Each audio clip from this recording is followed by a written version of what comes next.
Hello, adventurer. It's good to see you. You have made it to the morning grind. Welcome, welcome. It's the live stream at the beginning of the Geekverse, where we talk about all types of topics in geekdom, gaming, and fantasy, with an emphasis on being constructive and creating the things that we want to exist in the world. It's all on the grind, Sizemore. Can't be too fine, can't be too coarse. That's exactly right. There are a lot of adventures to be had today. Dungeons to explore and monsters to slay, and who knows what a random encounter might send our way. That's why we have to prepare, so settle in now for the morning grind with your favorite beverage in hand. Tea? Or maybe something a little stronger. I've got a few bottles of the old Wynyard left. Whatever you want. Pull up a chair. Dude. If you're feeling fancy, how about a cappuccino? Or a frappuccino? Or how about an espresso? Just tea, thank you. Sounds good to me, Gandalf. Whatever you want. I'm just glad you're here. Everyone is welcome. You can just watch if you want. You don't have to worship anything you don't want to worship. Thank you, Mike. But be forewarned. Sometimes we get really strange characters around here. Wait, what's that you say? Why can't you come and be a part of the stream? My wife would disown me. Oh no, I bet she'll be fine with it. Come on in. Am I scared for my safety? No. What are we supposed to do? Everybody do the secret handshake.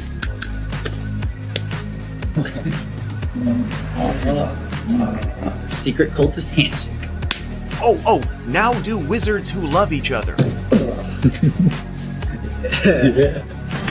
This, my friend, is a science. I still don't have gifts, but it's fine. It's all on the grind, son. Can't be too fine, can't be too coarse. Dude, this would be a sick place to bring the band. Indeed it would be, Dave. It really would. I'm seeing more people coming in. Welcome, glad to have you here. Oh look, here's someone new. Is this the cultist meetup? Yes it is. Come to hang out? Please accept me. I have nothing else. Okay, we accept you. Everyone's welcome here. Brought some snacks. Well, that makes things even better. You want some coffee? I don't drink coffee. You sure? It's cultist coffee. What makes it cultist coffee? I'm a cultist and I'm drinking it. Oh. Then I'll have some. What exactly is going on here? I'm seeing more people coming in. Welcome. It's so great to have you. Oh, and look, here comes another stranger. Can we help you? Yes, fellow cultists. I could really use some food. Oh yeah? Welcome. We have donuts. Oh, it's me. I'm glad I'm here. I'm sure you have a few questions for me, though. What's your name? Who do you work for? What god do you worship? Great questions, Rob. I'm Steve King, and I worship Nyarlathotep. No, not really. I'm just Heath, and I won't be worshiping anything this morning. But I will be your host. Welcome to the office. We're going to have a great time. I've got my coffee ready, because now it's time for the morning grind. If you could become a fish, that would be amazing. Then I could command you with my mental fish powers. There I am. Hey, everybody. Welcome. Good to see you. Man, this has been an absolutely crazy last week, I think, for me, but really last 2 days. Ended up was working all day Friday, then went over to my brother's house Friday night, ended up staying at his house that night, and then was at the winery all day yesterday. So I just finally got back in. And I'm also feeling a bit under the weather. So if my voice sounds rather gravelly and stuff here, well, it's because I've been congested over the last few days. I need to calm down, take some time to relax, see if I can't recover here. So at any rate, welcome to the office, welcome to my home, welcome to the office, and welcome to the morning grind. So we said the other day that what we were going to do was work on some pre-generated characters because we are getting that close to finishing up the draft here, the beta release of the Cultists RPG. And you can hear it in my voice that I'm not that I've got all this congestion. Yes. Yeah, I thought that would be the case. So we're not operating on all thrusters here, but it's all right. We're still going. Good morning, Bacon. Good morning. And of course, we got PH here. So in the Physics Museum this morning. That's pretty cool. The great old ones are here. Welcome, welcome. And Mike is here. And last night, not only that, but not only was I not at my house on Friday night, did work, and then was at my brother's house until late, got up, then did the winery. But then at the winery yesterday, after work, we actually had a showing of the Cultists. We did a watch party for the Cultists, got pizza, had drinks, and I watched all of season 1 and season 2 from all the way through, back to back, for the first time in a long time. So it gave me a lot of different ideas here. And I was, as I was watching it, I was appreciating the amount of the increase in capability and skill that occurred and would occur again throughout season 1 and season 2, and what would happen with season 3. Had some ideas about that because we were talking about, well, gee, should that be a film script? I have also been, let me show you this, give you a little bit of behind the scenes information. So I have been very happy with the way the Cultists YouTube channel has been going. So here's a look at the analytics here for the Cultist YouTube channel. This says that in the last 28 days, because we've been relaunching the Cultists, this has been all about relaunching the Cultists. There are a lot of projects to do, but I don't think I got it right when I first launched it a while back ago, a few years ago now, season 1. So basically, I've been going all the way back to my first projects and starting over and getting the launch right. And I've been pretty happy with the way this launch has been going with the Cultists, because it says the Cultists dedicated YouTube channel now, which has been completely rebranded. You know, it was branded dedicated to the Cultist. And Brianna did a lot of work on the graphics. 12,054 views in the last 28 days, 111 watch hours, 427 subscribers. An increase of 427 subscribers in the last 28 days. So I think that's great. I think that the Cultist show is getting out there, and I think it deserves it. I think it deserves it. So I'm glad I gave it this new shot. I'm glad I went back and rebranded. It was a lot of work, but I think it was worth it. So I appreciate everybody who is watching.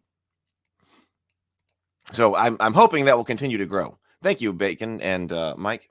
So lots of stuff to do, but I think this was worth doing. Let's see. Tonight, what else is going on? So tonight, I'm going to be watching House of the Dragon. I haven't put together the thumbnail for that yet, but tonight is House of the Dragon. I am definitely going to watch that. Fortunately, I don't have to be anywhere today, so I'm just going to be here at the house, taking care of myself, doing some cleaning, writing here. Going to try to work on this RPG. I got very nearly done with the beat sheets the other day, very nearly done. So I may be able to finish them this afternoon, but I'm definitely going to stop and I'm going to watch House of the Dragon tonight. And then I'm planning, assuming I'm not like completely unable to speak or something like that, I'm planning on being live after House of the Dragon for another kind of live reaction like we did last time. I might see who else I can invite for anyone who would like to do that. Now on Tuesday on Table Talk, that would be on the Table Talk channel. I'd go live on the Table Talk channel. On Tuesday night on Table Talk, we will be watching a short film. What is it called? I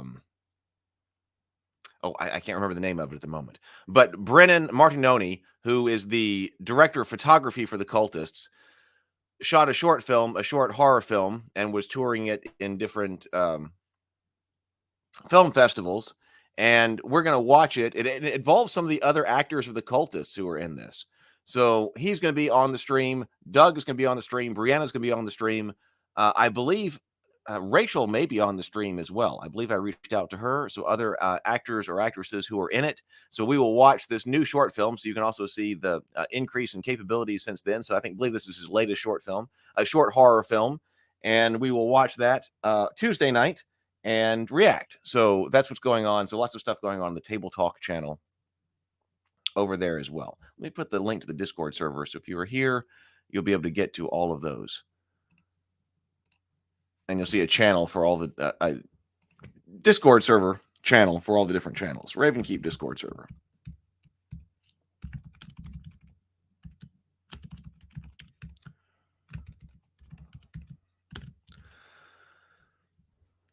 Also, I guess one other thing that's going on. Oh, thank you very much. Glad to have you here. Also coming up soon. Oh, make a cube dispenser to play Dungeon Quest, like or the Hero Quest. Yeah, there was a link in the Discord server about somebody who basically made a Hero Quest combat computer, an analog one. Kind of fun. Oh, the other thing that I've got to think about that's coming up is that Rune Jammer is coming up. Hero Quest, yeah. Rune Jammer is coming up. That's when we're going to be playing, or when they play. It's not my event.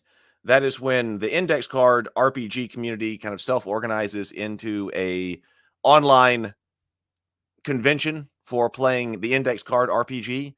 I've got to reach out to them. We're going to talk about that on the show. There was a live stream about that the other day that was posted in the Discord server. I've got to watch that. I haven't done that yet. But I'm hoping that our online coffee shop, I'm going to reach out to some people about the Rune Jammer, and I'm going to see if we can use our online coffee shop that we built out to as a hangout during the Rune Jammer event. So I'm going to see about that. I want to talk to BGD about that and maybe get connected with some of the people who are organizing.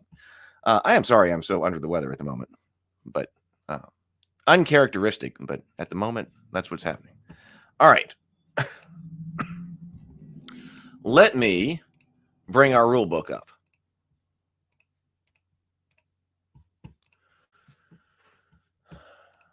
Thank you, Galaxy. Maybe I just need, yeah. Maybe I just need to drink water and chill. Okay, so we were here. We worked with the cults. See, we had been really working very hard on the back end of this game for the past several streams, the several cultist streams, and we are close to done with it. Character creation we have been through. So character creation is where it starts. And so narrative roles, that was a big thing. We're talking about all the different roles. And I did go through and I put in all of the different cults under the narrative roles because this is kind of like your character sheet. So cult and power. So I've got here where you can choose one of the cults that we said were going to be included in the base game. Azathoth, Cthulhu, Dagon, Nyarlathotep, Shub, and Yog-Sothoth. And then I put the names of the powers right underneath that so that you check which power that you want. I wasn't able to put the entire description of the power, but that's all right. That's still in the book. So not everything can be on the character sheet. Just meant as a reminder, and then you check off the one that you're going to use when it comes up and is narratively appropriate. So that got done. So that means that as far as our beta here goes, all of that is written. Then we go down to which cult you're in. Does it have a section on Yog-Sothoth? Yes, it does. Yes, it does. So that's right down here. So here are our cults, and we worked with all of their powers, and we got all of that taken care of the other day. So we've got the cult of Azathoth, the cult of Cthulhu, the cult of Dagon, the cult of Nyarlathotep, the cult of Shub, cult of Yog-Sothoth right here. And then I did drop, can you play a non-cultist? So I said, can I play a cultist of the Yellow King? So I did write out that section. I don't know if that was completely 100% finished the last time we streamed, but I finished that section. And then there was going to be a section on, can I be a non-cultist? And as I was writing that, I realized that I should probably just completely drop that and not even bring it up. And that was because although some narrative roles in here could be adapted for being a non-cultist, really, as we wrote these narrative roles, which are so much a part of character creation, they're very cult-centric. So the caretaker, the caretaker is one that could probably be a non-cultist, but the conflicted cultist-based, especially when looking at like the trouble checks and what their sway skills are, like prioritize self-care, address a personal challenge, assert yourself in interpersonal conflict, confront or discipline someone, skill checks, mentoring someone a new skill, complimenting someone, that could be a non-cultist, but that was actually rare with our write-ups here. It's like the conflicted here specifically talks about place the cult above your own needs. Prioritize the cult over your mundane interests and friends. Shocking your fellow cultists by being competent in the mundane world. So all of our narrative roles are very cultist focused. And so overall, the elder goth, the fanatic, the lackey, the larper, the metachronism, the novitiate. So I decided that because the narrative roles were so cult focused, I shouldn't even bring up being a non-cultist, because I started to say some of these can be reinterpreted in non-cultist ways, but really only a few of them can. Hey. Right. Yeah. See, it sounded counterintuitive to me too. And the only reason that it was there is because you're like, okay, we've got other characters in the show. Because we have playing a cultist RPG and want to be a non-cultist. Why? The only reason that it was there is because of characters like Mom, Dad, and Bella. Okay, so can you play Mom? But there are other reasons that, like, she's one of the villains, the antagonist of the story. Bella, and we talked about having a reformed cultist in the stretch goals, which would cover Dad. So it really became unnecessary, I think. Galaxy says, can't wait to play test this too. Looks like a lot of fun. And we're going to do that. We're going to do that in the coffee shop.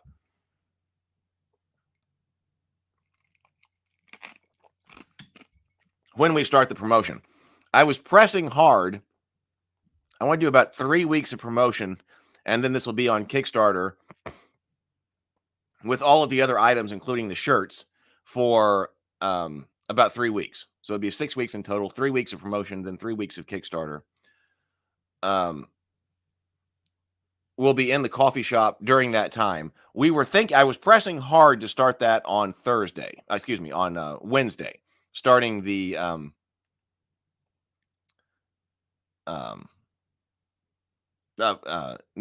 starting the marketing of all of this and trying to get it out there, starting that on Wednesday. I don't think I'm quite going to make that because I need to work with Brianna again. Brianna and I are going to be working. Brianna does so much of the graphic design and things like that. So Brianna and I are going to be working for an extended time on Wednesday. We haven't been able to work together in a couple of weeks. So we're going to do an extended work day on Wednesday. So after that, I might be ready. I need another day of working with Brianna on all the graphics because that wasn't quite finished yet. So I don't think I'm going to be quite ready to go, hey, all right, let's get this out there and start promoting it on Wednesday, because I think I'm going to need another Brianna work day. But that means that maybe the next week, I could start doing some things informally after that. But I always like to push a little bit. But Wednesday seems a little bit ambitious, given that I haven't been able to work with Brianna yet.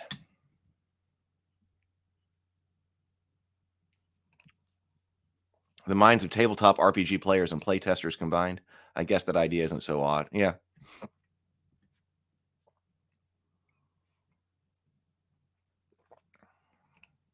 Yeah. That's. I think that's what I ended up. I think that seems to be the end of the call. The end call too. They're there, but they're not really being the player characters, right? That was my call as well. Hey, let's breathe and sip. Hey, I need some mental health here. I need some physical health and mental health. Let's breathe and sip. I got my Cultist coffee mug this morning. Cultist coffee. Everybody, hope you've got your favorite beverage with you. Let's breathe and sip. Let's take 2 deep breaths. Inhale through the nose, exhale through the mouth. We'll do it twice, and then take a sip of your favorite beverage. So here we go.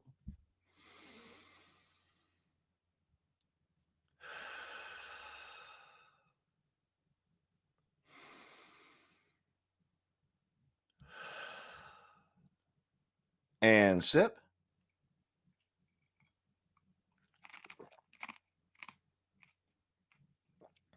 There we go. All right. I wonder. Hold on. Let me see if I get some medicine over here.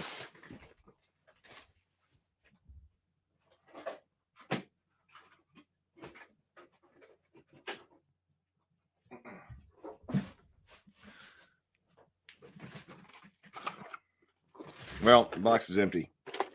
Oh, no, look, they fell out. I'll take a Dayquil.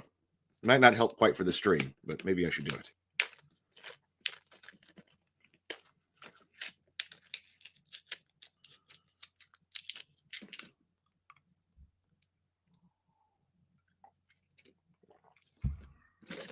Okay.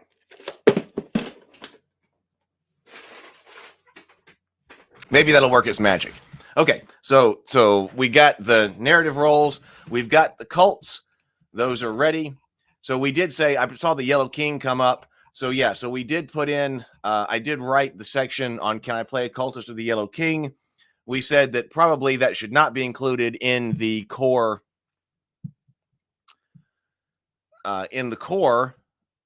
book, but that we can do as a stretch goal or something, some interpretation of the Yellow King.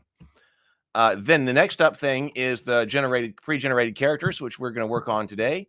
And then the next thing in the book are the beat sheets, which I was working a lot on, trying to massage and get right. Excuse me.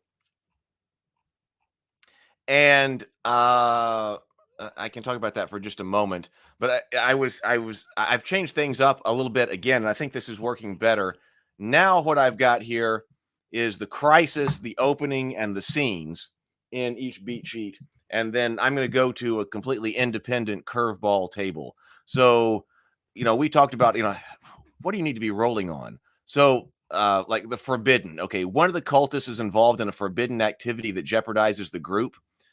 The crisis, the cultist is, I've still got to finish this. The cultist is in a relationship with a member of a rival cult, secretly working on a forbidden spell, collaborating with an enemy of the cult, using cult resources for personal gain, secretly communicating with a non-cult member about their activities.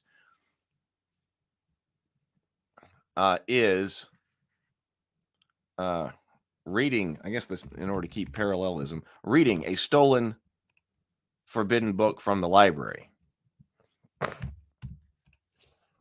So that tells you what the crisis is.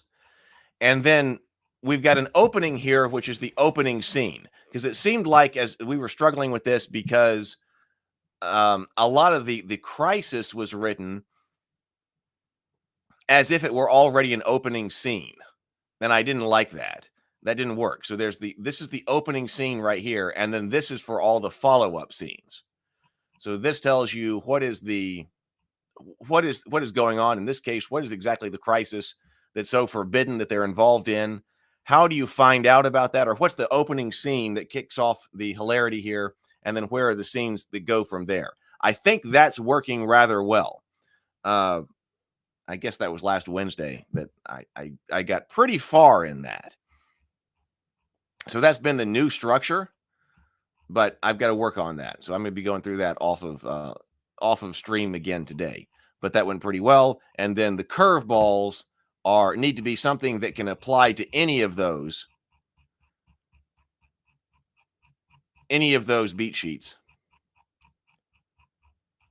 And so I dumped up all the curveballs in here to go back through them and make a larger table of things that could apply to everything that would mix up a story.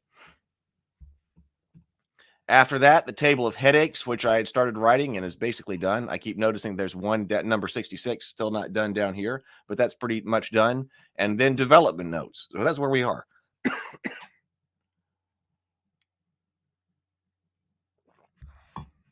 So very close. All right, let's see if I can do any of this in the current state.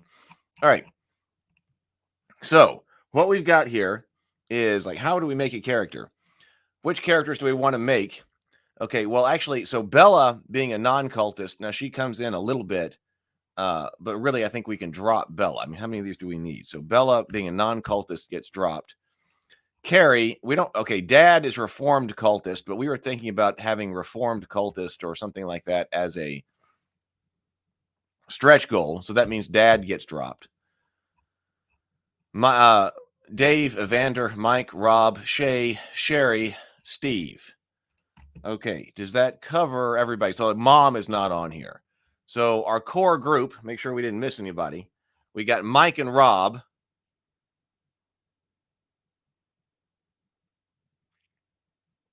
And then they bring in Dave and then Ben. Okay, then they go and meet Acantha and Shay. So Acantha's up there and Shay. And then after that, they meet Sherry and Carrie. So how many is that? 1, 2, 3, 4, 5, 6, 7, 8, 9, 10. That's 10 because we also included Evander here. Evander was an example of the dandy. Now, so how many different narrative roles do we have? 1, 2, 3, 4, 5, 6, 7, 8, 9, 10, 11, 12. We've got 13 narrative roles, which is nice. Do we have to cover them all? Maybe arguably we don't. We could drop, like, no, if these are supposed to be characters from the Cultists, then Evander no longer fits. I talked about Evander before. Evander was a character who was in an early version of the season 1 script because he was a warlock of Azathoth. There were 3 people who came from Azathoth's cult: Shay, Acantha, and Evander. And so Evander was the warlock of Azathoth. But as with many edits of shows and things like that, that got pared down, so Evander was no longer in there and just ended up with the 2 witches. So actually, what we could do is so I thought, hey, it might be cool to bring him back, but this book is getting long anyway. So what if we just put down here as something possibly to do later as a stretch goal, say Evander.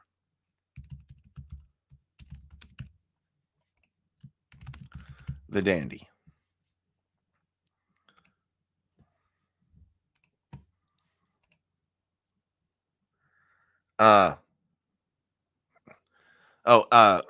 Okay, so what's the Elder Goth? This is actually a term that James Bacon Gaming came up with, like granny plus goth. I can't imagine that. So here's what he said about the Elder Goth. This was the name that James Bacon came up with. So the Elder Goth, you have successfully detached yourself from the modern world and fully embraced the cult life. You are what every neophyte cultist wants to be. You have converted your home into a lair, or at least have a hangout the other cultists think is really hardcore. Somehow, some way, you manage to live a life that is mostly detached from the concerns of the mundane world. No.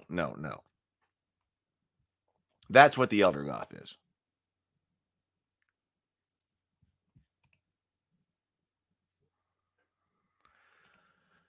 Which, as far as actually goth aesthetic, I think that if there were like a season 3, we need to lean into that even further with Shay. But that's what that means from this show right here. Yeah, I got right. That's where it came from. Repurposed. Yeah. And I like the name of that narrative role. So let's just do the classics. Okay. See, Acantha, the metachronism.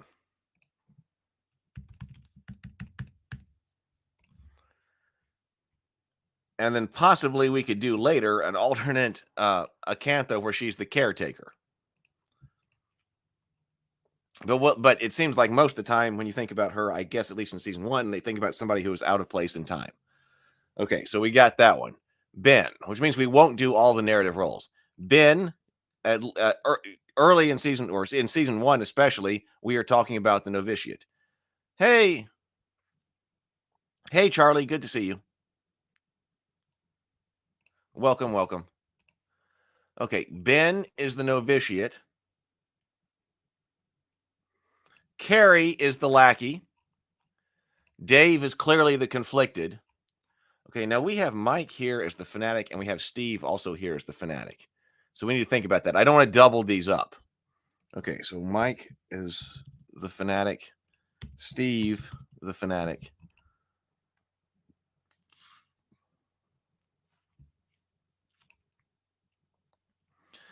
Rob, the critic. Now, see, this could also be, Rob is one that you could also apply a couple of different ones to, because you could certainly, I think, say that Rob is a fanatic at sometimes, and you could also say that Rob is the grouch. I mean, if for some reason we needed him, I'm just going to put down here as another note in our stretch goals, alternate Rob. Rob is the grouch would be funny. He was so grouchy, especially before Ben shows up. Rob, okay, we're having him as the critic right now, which I think makes sense and is most classic. Shay is the maverick. Okay, Sherry becomes the Elder Goth. And then Steve, we've got the fanatic. So we need to come up with what Mike is. So let's read the fanatic and decide whether that is Steve or Mike. Well, actually, we got Steve here. And Steve is season 2. Steve doesn't appear, well, he appears briefly in season 1, but he's not a cultist yet. He hasn't joined the cult yet in season 1.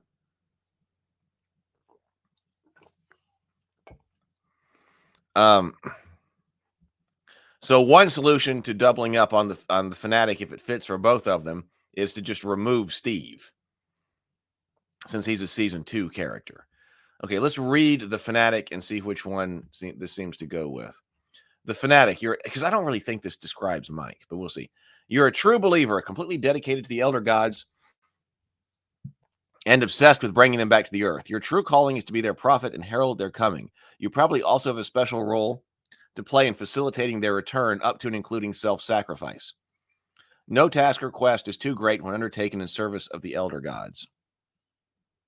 All right. Later. See you at 7. On the Table Talk YouTube channel. No task or quest is too great when undertaken in service of the elder gods. So the troubles would be to focus on a mundane task, resist going on an occult quest, have a serious non-occult conversation, doubt your abilities or beliefs. Well, I mean, that could go with Mike. Sway skills, inspire other cultists with a dramatic speech of the elder gods, come through at the right moment for the cultist, effortlessly and correctly perform ritual actions, resist attempts to cause you to doubt the elder gods, use elder god apologetics to explain away why some of the cultists undertook actions that did not work, why some actions the cultists undertook did not work. Actually, that could work for Mike. As we were shooting, Mallory Ivy, who plays Acantha, said that, well, Mike is like our Gryffindor. So he does inspire them. He does come through for the cultists.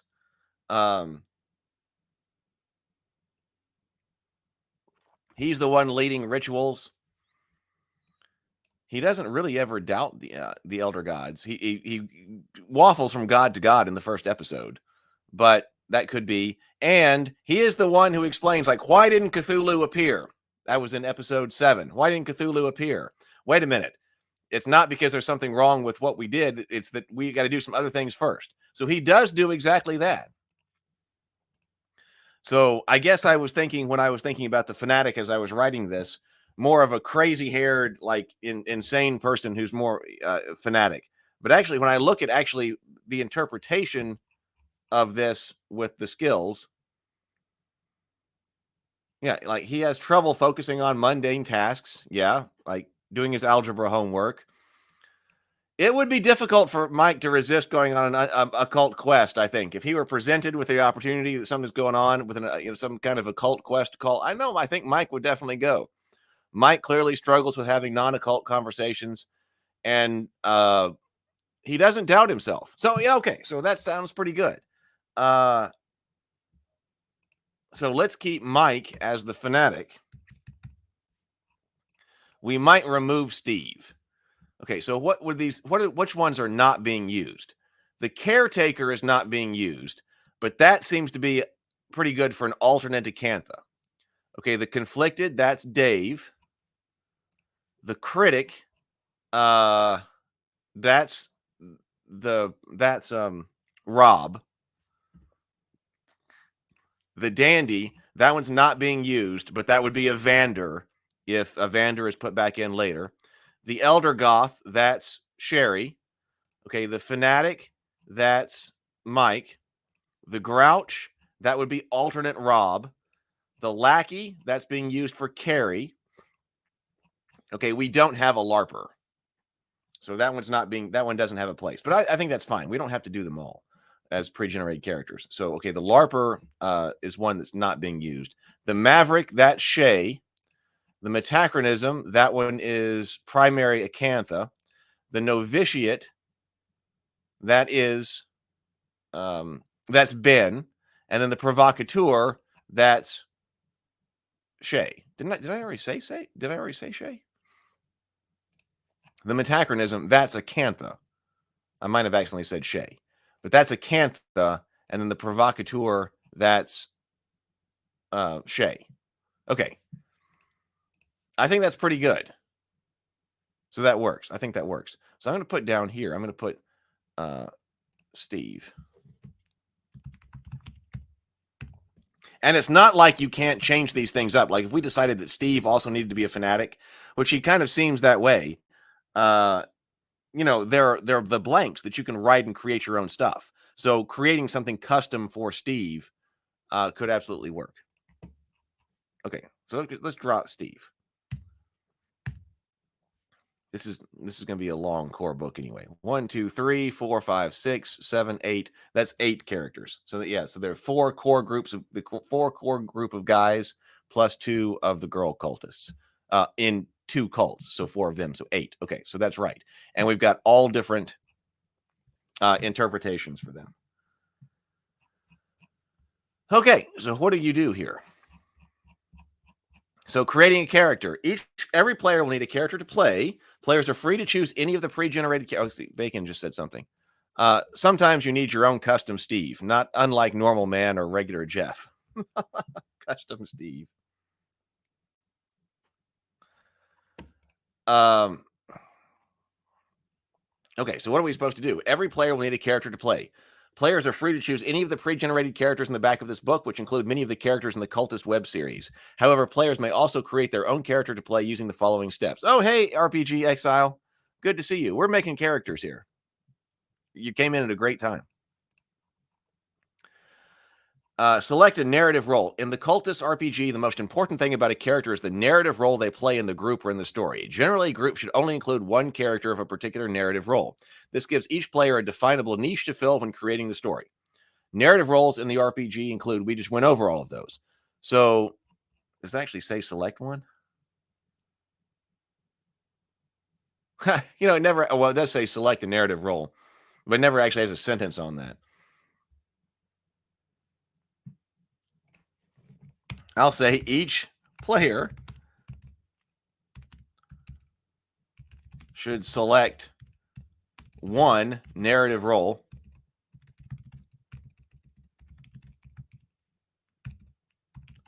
for the characters, for their character. Narrative roles in the Cultist RPG. Each player selects one narrative role for their character. Character roles include all of those. Okay, so we just did that. Then you select your cult.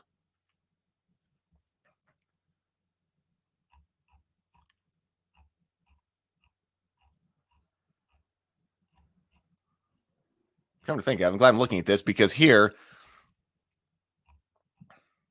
it says select your cult next, review your cult special powers, and then you come back to select your troubles and your sway skills. I mean, I think that actually makes sense. I mean, you know, because arguably, what do you think? Arguably, okay, we're working on narrative roles right now, so I just picked the narrative roles. It kind of makes sense for me to do troubles and sway next. But on the other hand, I think it actually does make sense to do your cult next because you're thinking, okay, I'm a grouch. That's the big thing about me. What's the other big thing about me? That I'm of the cult of Azathoth. And then once I get the character idea in my head, then I can fill in, okay, what power might I like to eventually take, but review the powers because I don't have to choose those. And then choose sway skills and troubles that sort of reinforce that. I maybe that's a good way to go. I'm not sure. Hey, I know. Definitely check out James' channel. I'm the same way. I watched, I think I did actually watch the hit point one and responded because yeah, when you're watching James videos, they're definitely they definitely provoke comments and conversation.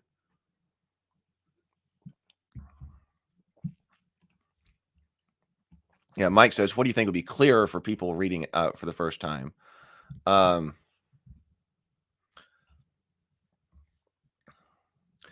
Maybe what I should do is just put a sentence in here that explains why. you will select your trouble and sway skill. I think that's plural. You've got troubles and sway skills based on or from the lists provided on the narrative roles.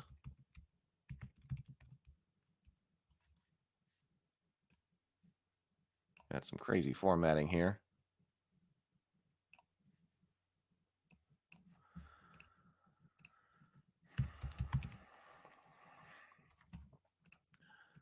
Provided by your chosen narrative role.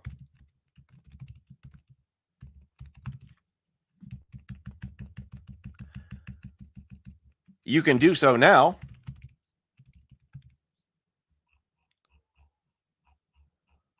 C4 and 5.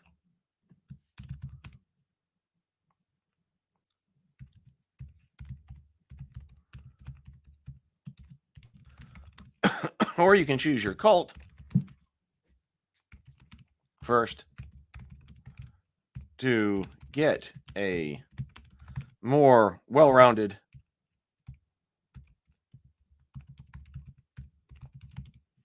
understanding of your character before you choose skills about what your character is going to be.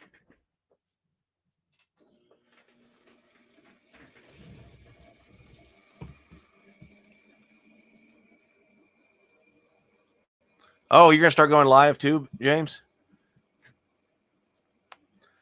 I plan on live streaming once I hammer out some sort of regularity. Live streaming might include all kinds of audience call-ins, but I need to do more setup and safeguarding for that kind of thing. Oh, that's cool. I will join in. Okay.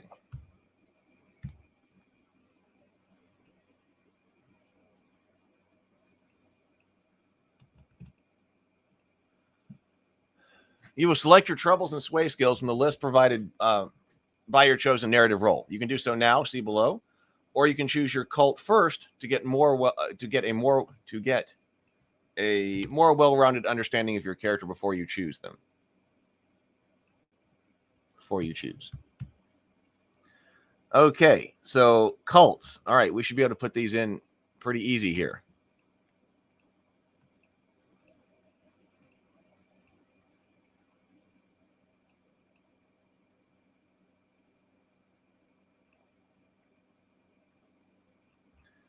Okay, so Acantha is Cult of Azathoth.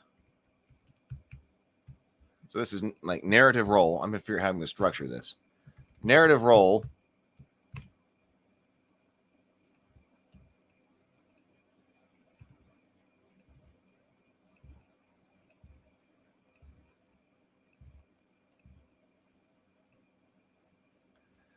Oh, Great Old One says, I'm planning on writing content, but I have no videos recorded yet. Don't have plans to do live stream. Going to stay away from the clickbait.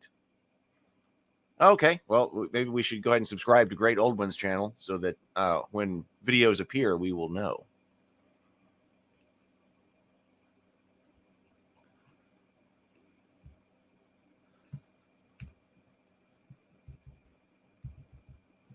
Ben is Esoteric Order of Dagon.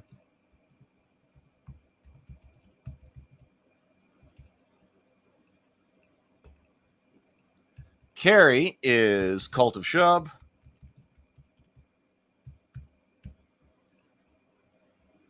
Dave.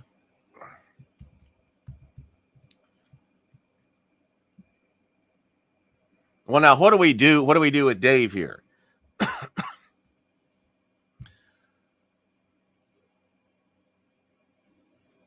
The quote is he's down with Dagon, but he's also into some casual worship of Cthulhu. What is our Cthulhu? Like, could we make him? We could say casual cultist of Cthulhu. And maybe this would be a good opportunity to use some, because that's how he does it. You know, he says, I'm down with Dagon, but but I also do a bit of casual Cthulhu worship. So the Cthulhu powers say prophetic dreams, mad visions. Could this potentially work for him? You receive dreams. See, another consideration here is that you already have 2 that are in the cult of Dagon. That would be, from the gameplay perspective, we've got Rob and Ben. So it's probably a better idea to move him to something else. So we should probably emphasize his casual cultist of Cthulhu in the beginning here. An alternate Dave build could make him from the esoteric order, especially later. In season 2, he says that, Rob's trying to bring him in.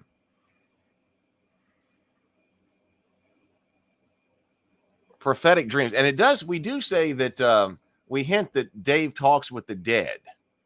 So that could be mad visions. How would you explain Dave saying that he talks with the dead? Well, it could be mad visions. It could be also prophetic dreams. I think that could work for Dave. Yeah, Cthulhu, and Mike says Cthulhu to diversify the gods. Yeah. Because otherwise we wouldn't have one. Oh, well, now we wouldn't have Nyarlathotep here. We went ahead and put in Nyarlathotep because Steve is there. Does that mean we should remove Nyarlathotep from the core rules? Because nobody in season 1, I mean, we've done a little bit of season 1 and season 2, but in season 1, nobody is from the cult of Nyarlathotep. So we could drop, especially depends on how this, how long this is. Brianna's going to do the layout ultimately, but that means we could drop the cult of Nyarlathotep.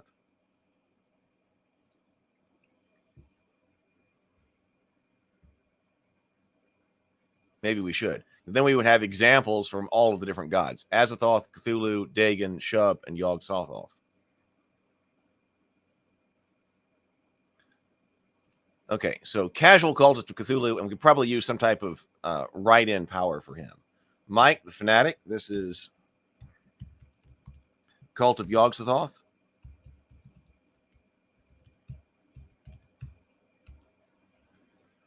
Rob, Esoteric Order of Dagon.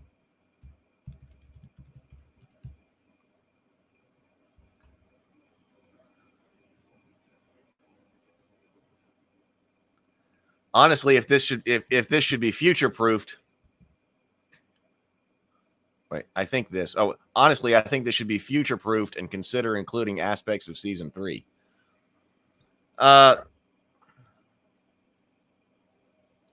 I mean, I don't have a problem with that. Season 3 is season 3 if it got written. And actually, I was. You hear about these scripts that are like, okay, that got written in 6 days or something like that. And I was thinking, because we've got a lot of material. I mean, we've got a whole draft. It's not right. We've got a whole draft. If it were a standalone feature-length film, it would need to cover some material from season 1 and season 2. So my point is that's already there. I mean, this is an idea that's been thought of. I think it would be really fun if I were to say, all right, you know what I'm going to do? All I'm going to do for a week, that's a problem going to the winery. It's a problem. But I could say, like, all I'm doing for a week is I just want to see if I can get a draft of this film done. And see if I, see if I get some type of, could draft that. I mean, who knows? It would be a big deal to actually shoot it, but to get the script done, be like, all right, if it went on for one more time, to one more go round to finish the story, we got some great material there, but who knows how it will actually pan out. But that'd be like, all right, I'm going to be obsessive here for a week and see what could get done.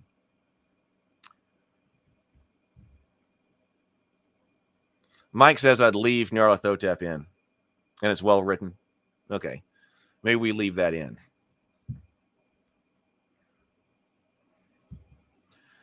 Am I planning on creating supplements on this? I would say no.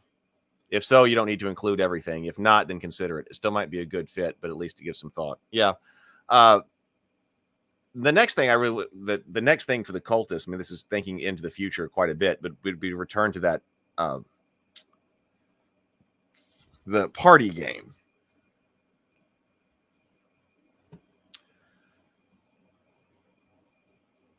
so my point is, I don't really know how what would be added in season 3. Now, and actually, in other respects, not a whole lot was added in season 3. Oh, well, you did see a little bit of stuff, because I don't know if that would end up in season 3 either way, but we had one of the pre-generated characters was going to be Bloop. We had Bloop someplace. Maybe he just got deleted. I could put him back down here as a possible stretch goal. Bloop. Bloop. How do you spell Austinable?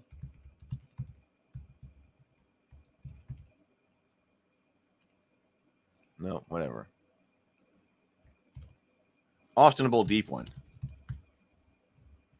That was something that was coming in, but we intentionally also did not, when we were writing season 3, we also deliberately didn't try to include a whole bunch more stuff. We were trying to wrap up the story with what we've got. Now, we did include this Bloop, who is supposedly a deep one.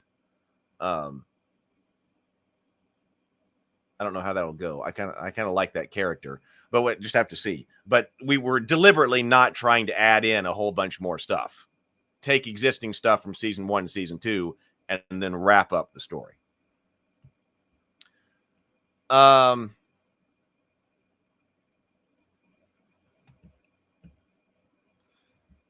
on, just one second. I need a break, guys. Just 1 second. Let's go to Yeti Hug Break. Oh, it's time for a Yeti Hug Break. Yeti Hug Break, Yeti Hug Break. Everybody go hug yo Yeti and show yo Yeti some love. But my main break won't work. I don't.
Okay. Sorry about that. I felt a coughing fit coming on. I was like, I don't really need to do that on camera. All right. If you don't have a Yeti, then a dog is a good idea. Yes.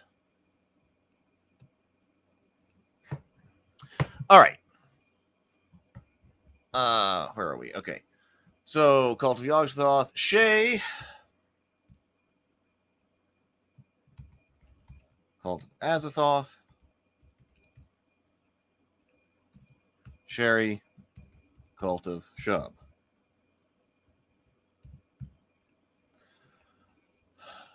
Okay. Now, reading through character generation, which is nice. Select your cult. Perhaps the most interesting thing about playing the Cultist RPG is being a member of one of the many Lovecraftian cults. Players are free to combine their narrative role with the membership in whatever cult they choose. Players might all choose to be from part of the same cult or might choose to be from a variety of different cults like in the Cultist web series. So 3, review your character's possible special abilities. Each cult has a variety of special abilities that allow some of their uniqueness to have a mechanical impact on the game and help drive the narrative. Players should review what abilities being a member of their cult could grant them. Players should not define a special ability for their characters at the start of the game, but wait to choose what special ability their character has until the opportunity to use one comes up in play. Once chosen, that special power may not be changed for the remainder of the game, but it may be used in multiple scenes, whenever narratively appropriate. If players are playing the same character in a campaign, see playing a campaign, clear the character's special ability selection at the start of each game. Okay, so like Azathoth, we need for these pre-generated characters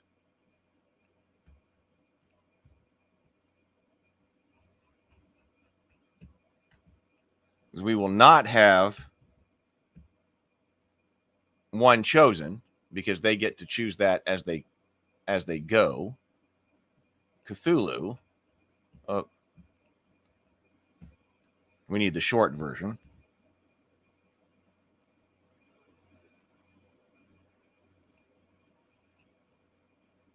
Dave.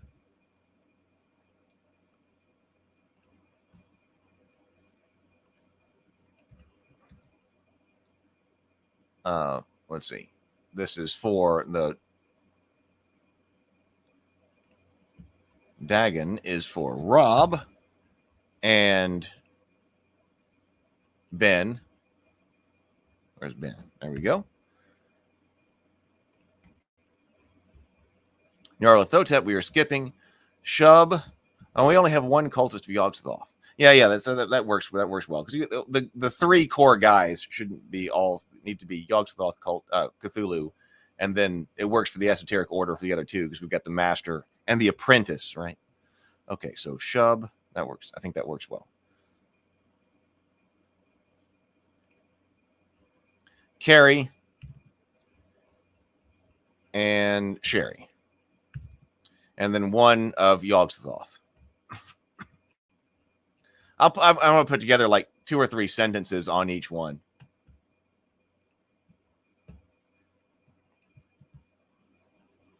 Each character, I'll write those off screen. So this goes to Mike. There we go.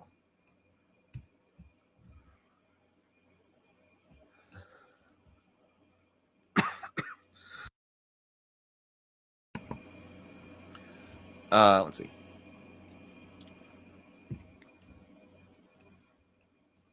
So next, what does our character generation say? Review abilities. Okay, select 3 troubles. Each narrative role has a variety of possible troubles. Troubles have 2 major functions in the game. First, the troubles explicitly define when the trouble checks must be made to act counter to the default state of the cultist's life or personality.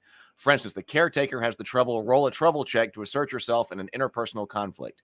When narratively appropriate, the character may make a trouble check to try to overcome the trouble. Second, the troubles indicate a default state of the character's life that makes things difficult for them. In this example, the caretaker is usually passive and does not stand up for himself. Characters who pass a trouble check during the game may have a better outcome for their character at the story's conclusion. Players should choose 3 of these at the start of the game and indicate them on their character sheet. Players are also free to come up with their own trouble and write it on the blank line. Okay, so each one of these characters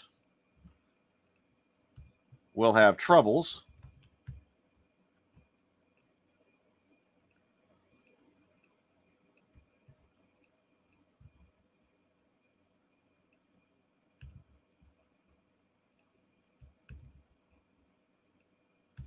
probably need to break these into individual sheets.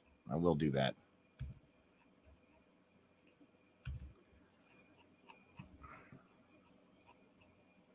Okay, so the metachronism, the troubles.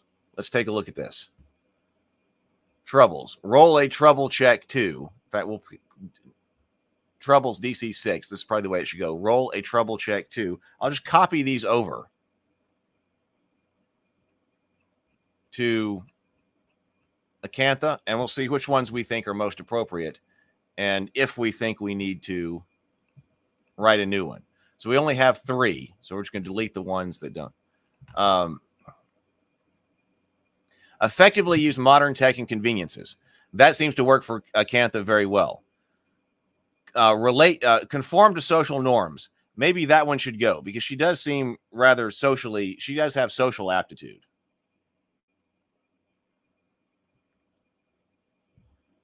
You know, actually, come to think of it, in some ways, Shay and Acantha alternate builds could be based off the Elder Goth. Because Shay and Acantha seem to be able to live lives that are outside of the mundane.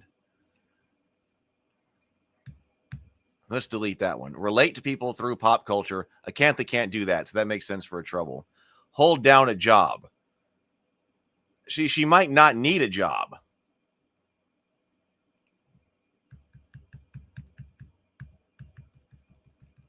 I think we ought to come up with a custom trouble for Acantha.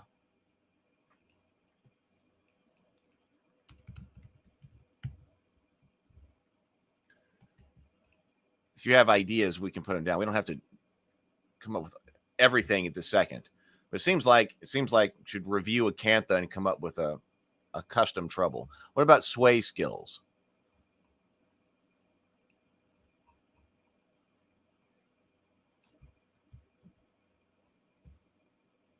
Oh, and I suppose I should also put their asides and courage because these will be like character sheets.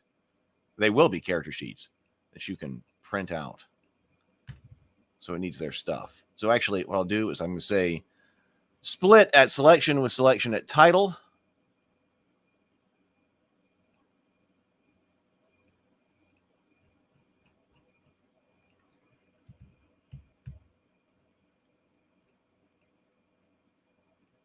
Let's put Acantha on her own.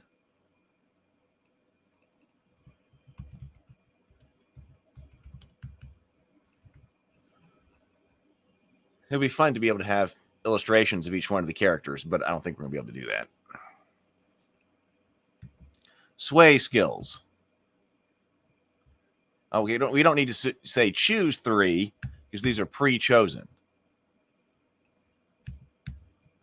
Attempt to gain sway by demonstrating knowledge of forbidden eldritch secrets.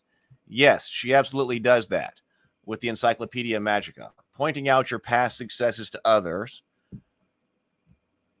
Pointing out your past successes to others. That one could be pretending to be more important than you are. That one doesn't sound like Acantha. Hey, Tomocrat. Good to see you.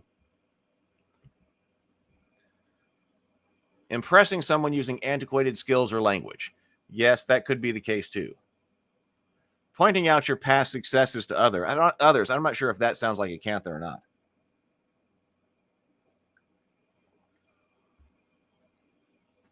She's not arrogant.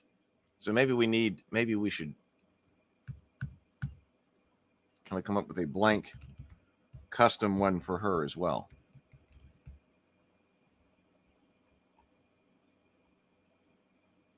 And then the asides, and then her courage and sway. And I have to come up with a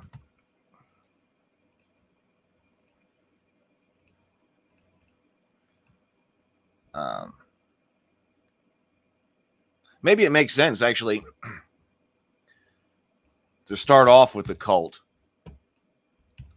and then say narrative role, because then the narrative role, that's about the troubles and the sways right there. That might make sense. I'll try to organize it better, but that probably makes sense because the cult is just up there at the top with the powers.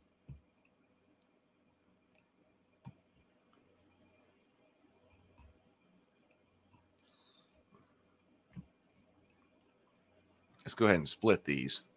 So Carrie, Dave, Mike, Rob, Shay. These are in alphabetical order already, it looks like. And then Sherry.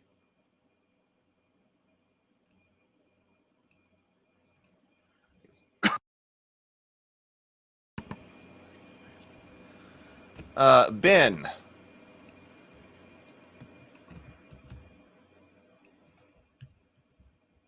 How do I write Dagon? Oh, I do say the cult of Dagon. To be with the way the story is, especially the cultists, and to make sure it's consistent. Because Rob specifically corrects Mike. It's not the cult of Dagon, it's the esoteric order.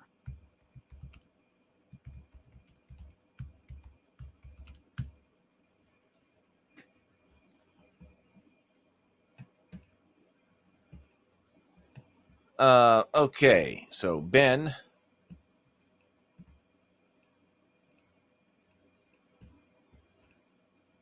He's going to have the narrative role of the novitiate.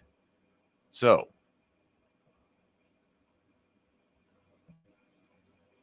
what are his troubles and sway skills? I'm going to copy all of this down.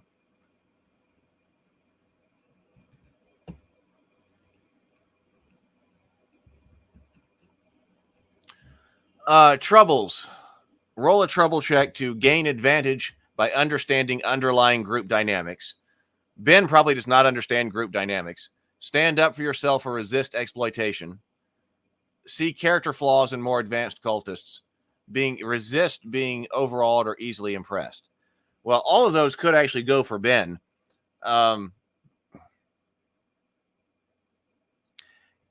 I would say that the ones that are most characteristic here are stand up for yourself or resist exploitation, because he doesn't really do that.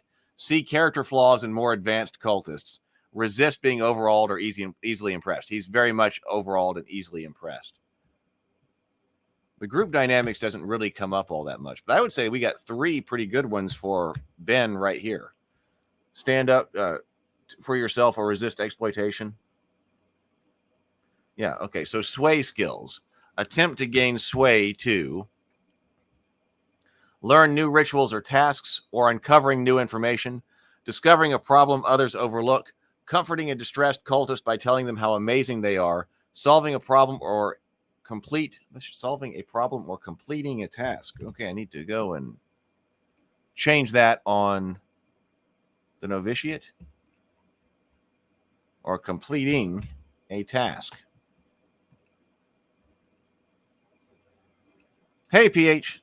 Glad you're still here. Hope you're having fun.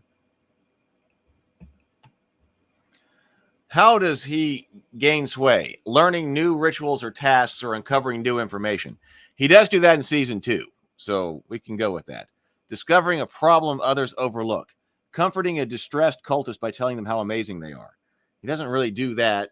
It's other people comforting him most of the time. Solving a problem or completing a task other cultists have already failed through a fresh perspective. I can totally see that being Ben, though. You think the 3 work for learning new rituals or tasks? I would say that's definitely a good one. Comforting a distressed cultist by so I'm going to say we have a possibility.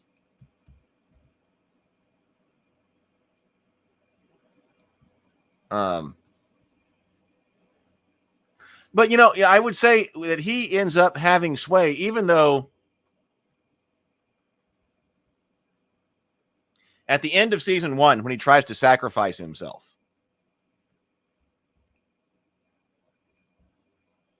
he fails at sacrificing himself, but he's clearly up with the cultists. Oh, this is a good point. So he's clearly up. I would say that he did gain sway with the cultists at the end.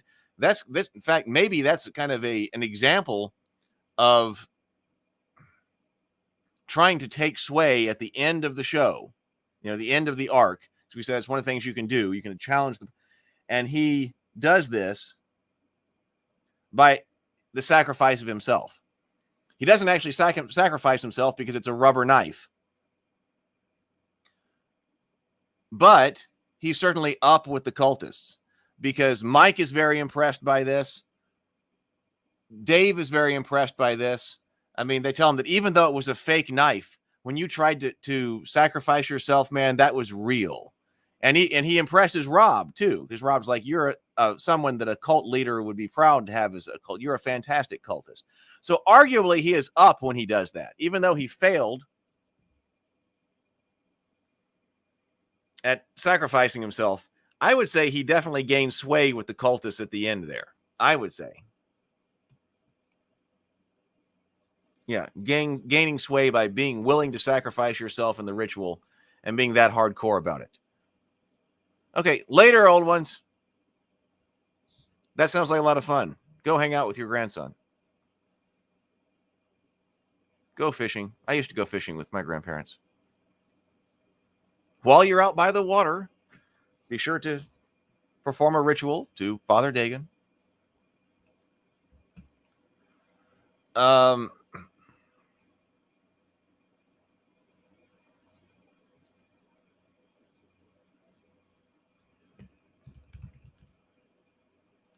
So what, let's see, custom.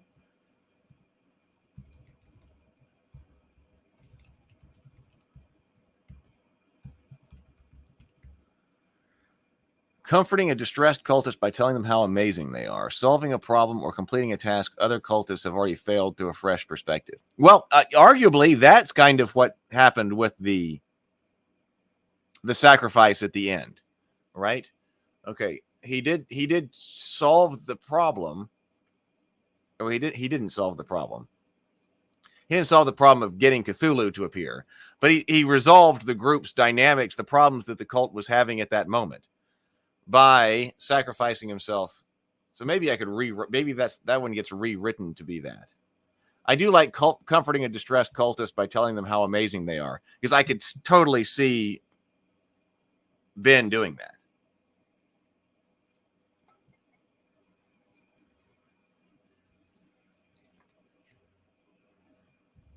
That just didn't come up narratively in the story. Let's keep going with some generals while this all turns over in our heads. We may come up with some different realizations to put in these custom ones.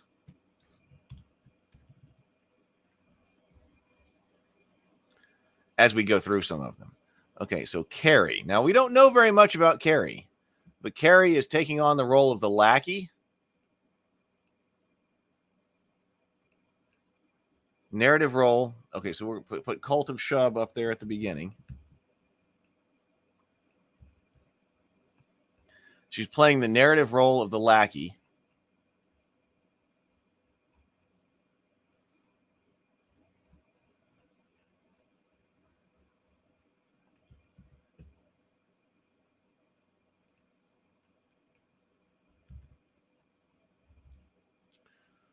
So we've got troubles.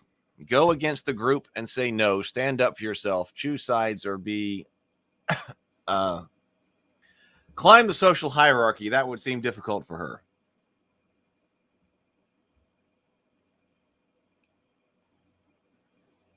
I like go against the group and say no.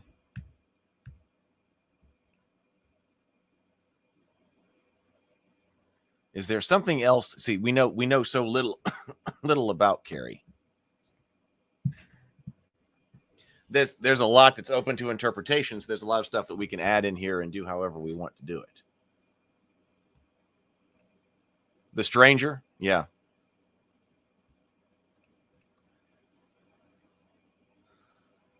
So here is a possibility to use the blank to make her stand out and to flesh out her character more. Sway skills. How would she gain sway? By seeing a menial and monotonous task through to completion. I can go with that. Going unnoticed because others see you as inconsequential. That doesn't sound like her because she's so threatening.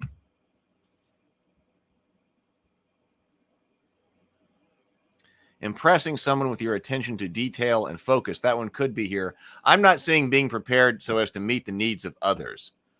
So I think that one needs to go. And we need to have a blank here.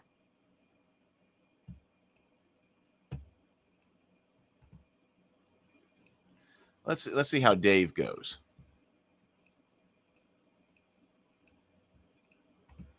Dave is the casual cultist of Cthulhu. And he is the conflicted. This one should be easy because it's almost like this one was made for Dave. All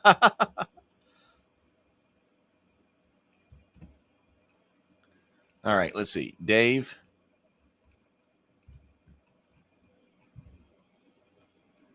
Roll a trouble check to resist the temptations of the mundane world. Place the cult over your own needs. Prioritize the cult over your mundane interests or friends. Effectively communicate with cultists who do not share your mundane interests. He can effectively communicate with cultists, so that one's not Dave. Resist the temptations of the mundane world. Place the cult above your own needs, above your mundane interest. No, we have that. Of your own needs. Prioritize the cult over your mundane interests or friends. Resist the temptations of the mundane world. That would definitely be a season 3 thing. I don't think it's basically his own needs. We're prioritizing over the mundane interests or friends and the temptations of the mundane world. So we would need a custom one for Dave. But I do like this, that potentially what we've got is two. For a lot of these, we've got 2 of these that work very well. And then we get to put in the blank.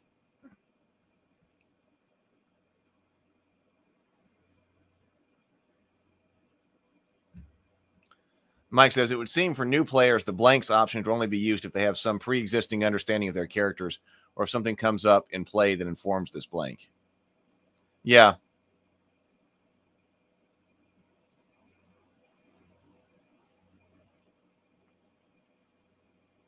If they have some type of idea of a cultist they really want to play. I mean, I think that's really why it's there. Or if you're suddenly inspired by, I know exactly how this should go. Okay, so we're adding a cultural explanation here. This is still true, but especially until the 90s, every American movie would have the title and a subtitle. For instance, the movie Carrie is called Carrie the Strange. Oh, okay.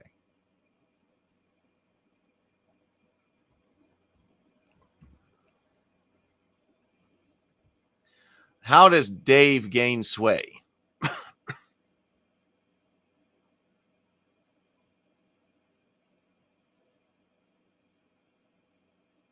Handling a mundane situation more dedicated cultists don't understand. Could be drawing upon your network of contacts in the mundane world.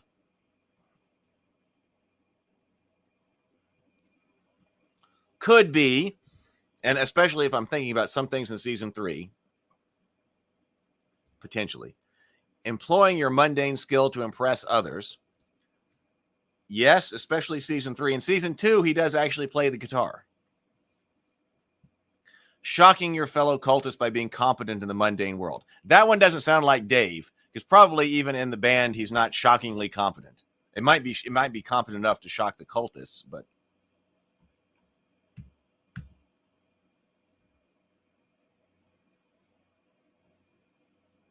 but probably if you needed somebody to do something in the mundane world, it would probably be Dave. Hey, Dave, we need you to go and do X. He's the one who's out there the most, even though we have the added complication that Dave is always on drugs. So that's an extra part of his character.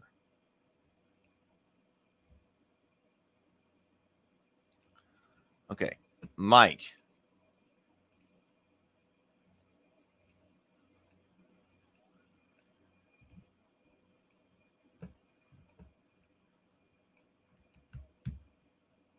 This is fun. He's playing the fanatic, and we already kind of looked at this.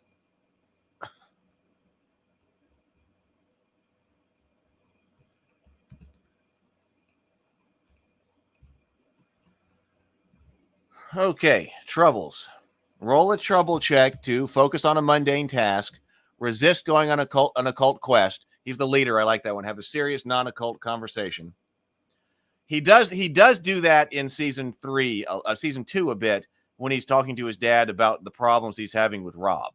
So we were exploring deeper emotions in that season. So when it comes to that, he does do that. So that leaves doubt your abilities, your beliefs, which I think works. Focus on a mundane task. That's a problem for Mike. Resist going on a cult quest. No, he accepts the call to adventure. Doubt your abilities or beliefs. That works. I think it works really well. Gain sway by inspiring other cultists with the dramatic speech of the elder gods, coming through at the right moment for the cultists, effortlessly and correctly performing ritual actions. Well, maybe he doesn't do that because they're still kind of hokey when he does that. Resists attempts to cause you to doubt the elder gods. Wait, how many of those did we actually have? Did we have an extra one?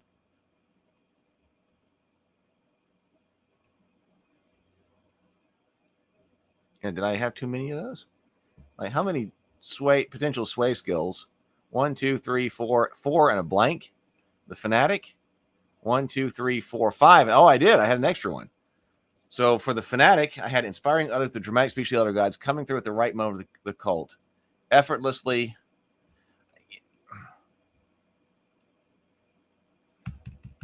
Why don't we say effortlessly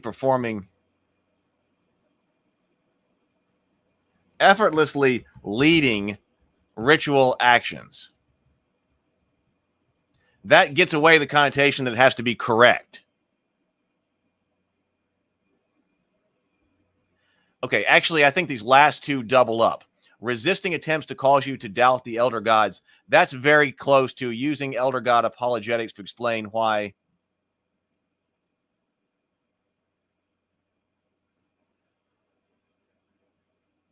Explain away something that would let's combine those by saying use elder god apologetics to explain away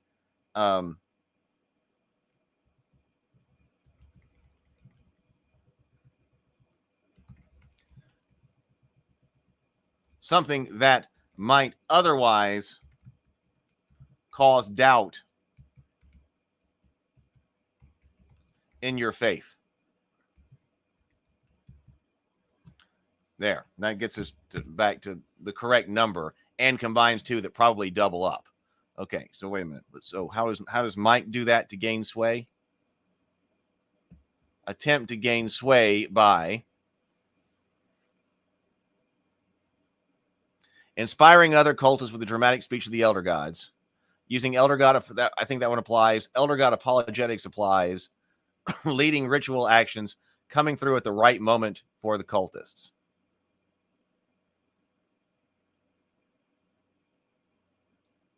What do you think?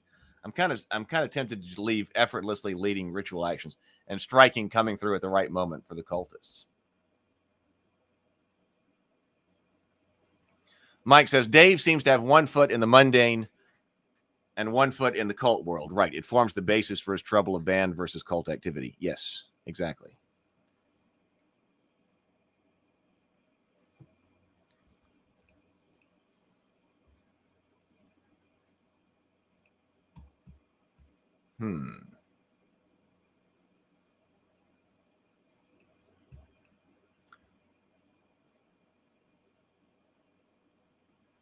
Let's see. Leading ritual actions. He leads the. Rob is the one who leads the summoning of Cthulhu, but Mike does do the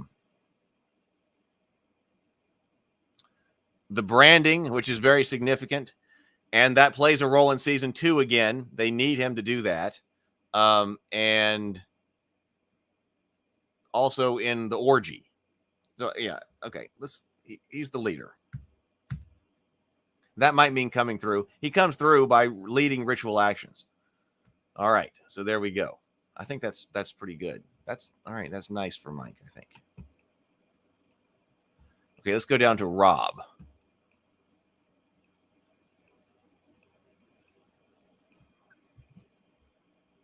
The Esoteric Order of Dagon becomes his cult.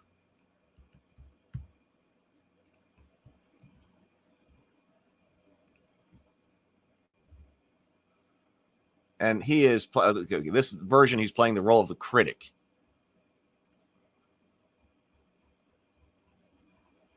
This one also seems very well built for Rob.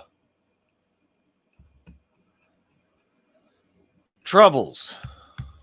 Rectify an issue of your making, display compassion and support, accept criticism gracefully, or acknowledge vulnerability. Rob does not accept criticism well. That's a line in the show. Acknowledge vulnerability. Especially in season 1, he does not do this. And so this is based on that.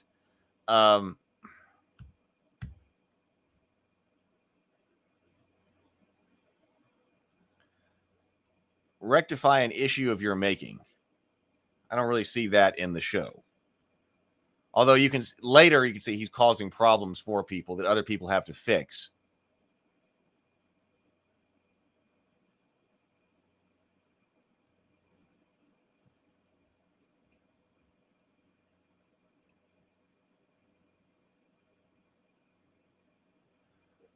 Mike says, are you going to reorganize the generic character sheets with the cult first and then the role part afterwards?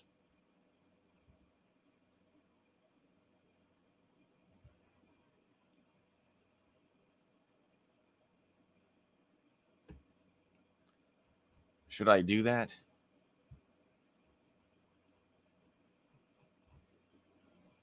Oh, okay. So on the generic character sheet, okay, that's different because you take the sheet. The sheet at the top says your narrative role. So if you're playing the conflicted,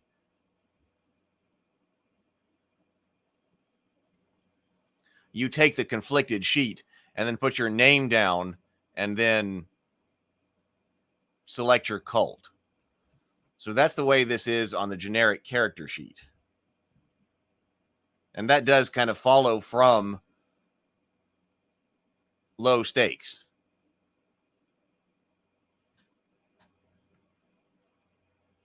Because that's the way that low stakes organize this, which is what we've grown this out of. Put your character name. So that's the way that's organized at the moment. Yeah, the pre-gens are different because I'm putting their name at the top. So probably not. They just might be a little bit different. The pre-gens might be different from how we organize the generic ones. So we get Rob? Oh, no, we were working on Rob. A lot of times I can think of it's difficult for Rob to display compassion, especially when playing the role of the critic. Choose 3. Attempt to gain sway by persuading someone through harsh criticism, highlighting someone's imperfections with precision, deceiving someone into achieving your goals, influencing someone to concede their position. Okay, he's not terribly deceptive, so I don't think deceptive goes with that. Persuading someone through harsh criticism. Highlighting someone's imperfections with precision, influencing someone to concede their position. I think we should actually say arguing. I mean, how are you? Let's use that. This is the critic. Because influencing, that's too generic. This would be an argument. Good morning, regular Jeff.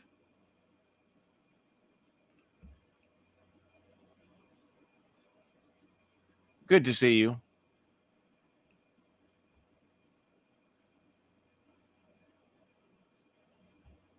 Okay. Oh, so Rob, that would get, yeah, so that would delete the blank, and then there we have 3. All right, Shay. We got 2 more to do. Let's see if we can do these, and then I will probably cut out. At least to this stage. Okay, so Shay.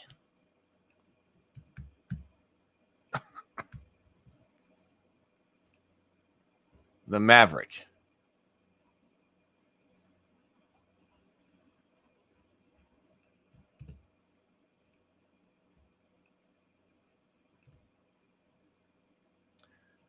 Troubles. Roll a trouble check to cooperate with someone. See the error of your ways. Get someone to trust you or show humility. Okay, I think we got this. She does cooperate with Acantha, but she doesn't really cooperate with other people, especially with Rob. So roll a trouble check to cooperate with someone. See the error of your ways and show humility. I can see that. Attempt to gain sway by showing your way to be the best way, surprising everyone, making someone else feel cool, showing off big time. Might need a custom here. She doesn't really show off. Oh, well, but she... I could see that coming out in season 3. If she makes somebody... She makes Ben feel cool in season 2.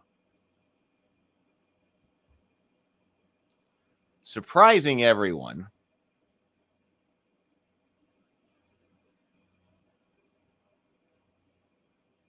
I'm going to think about that. No, he did. Regular Jeff did come up in conversation today. Earlier on. That's right.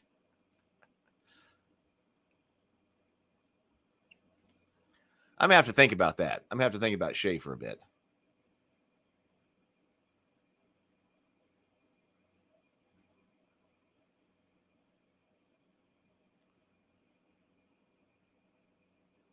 Let's look at Sherry. Sherry, all right.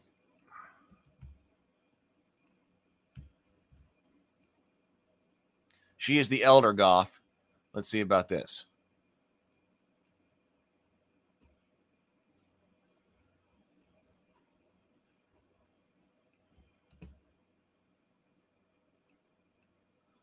What does she do? All right, her trouble. Effectively use technology, blend into the background. Absolutely. She doesn't blend into the background. Appear non-threatening to people in the mundane world. She appears threatening. Acknowledge your weakness or vulnerability. Maybe she can use technology. She doesn't seem like someone who's going to acknowledge weakness or vulnerability. Doesn't have to. I like that. See, those work for her. She doesn't blend into the background. It's very difficult for her to appear non-threatening to people in the mundane world and acknowledge weakness or vulnerability. What are her sway skills? Overall, a cultist with your knowledge of occult or cool gear. Use your lair or hangout to cover for cultists in need. Cheering someone up by telling them how hardcore they are. She doesn't really seem like the type who's going to cheer somebody up. Inspiring another cultist with your hardcore ethos. Now, that sounds more like something that would happen here. Cheering someone up. So let's not have cheering somebody up for her.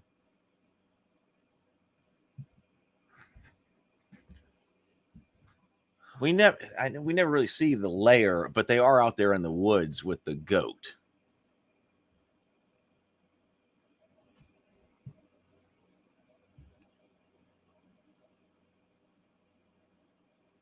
Overawing a cultist with your knowledge of the occult or cool gear. I mean, I could definitely. Well, that's what happens to Mike.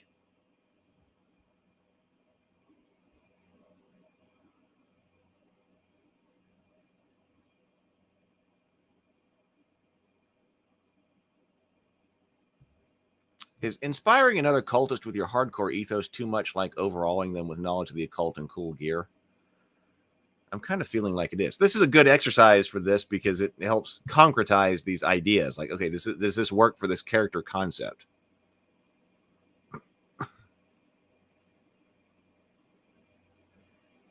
I'm going to have to think about that. Well, that also got a lot of work done. Let's see. Let's put...